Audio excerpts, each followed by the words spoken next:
Assalamualaikum warahmatullahi wabarakatuh. Nama saya Rizaldi Aldo Bahtiar dari kelompok Al-Kindi nomor absen 25. Tugas public speaking ini yang kedua adalah materinya tentang pahala dan dosa. Yang pertama yaitu membangun perilaku positif dalam konteks ibadah.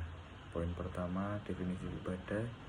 Ibadah secara bahasa atau etimologi berarti merendahkan diri serta tunduk. Sedangkan menurut syarah terminologi, ibadah mempunyai banyak definisi.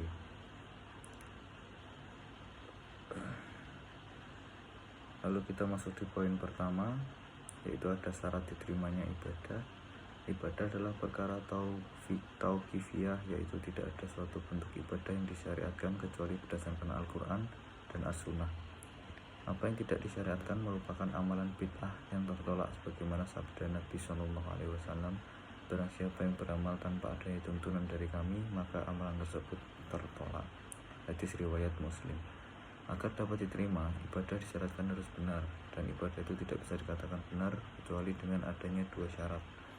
Pertama, ikhlas karena Allah semata, bebas dari syirik besar dan kecil.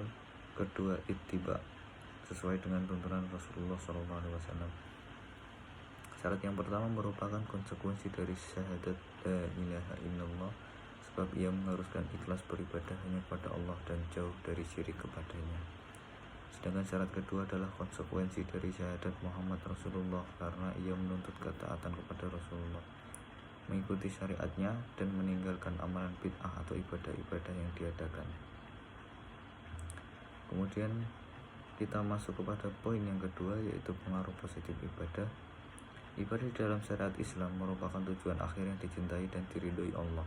Karenanya lah Allah menciptakan manusia, mengutus para rasul, dan menurunkan kitab-kitab sucinya.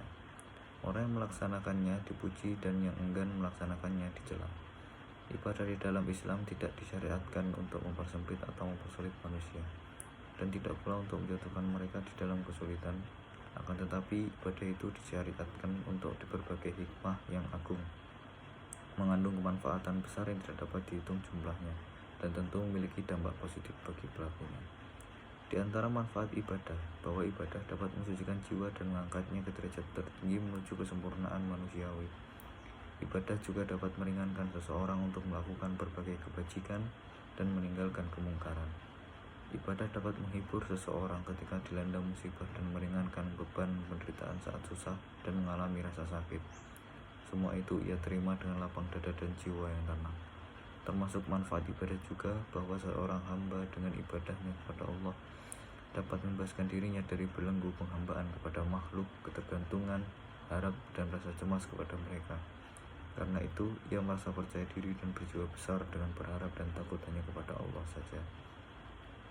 Mengingat ibadah merupakan wujud pengabdian dan ketaatan kepada Allah, maka tidak boleh bagi manusia melakukan ibadah sekedar formalitas dan tidak sungguh-sungguh, serta tidak memahami maksudnya.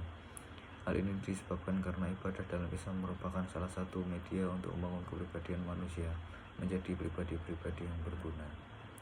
Cukup sekian untuk materi ini, karena hanya ada 2 poin. Saya akhiri. Wassalamualaikum warahmatullahi wabarakatuh.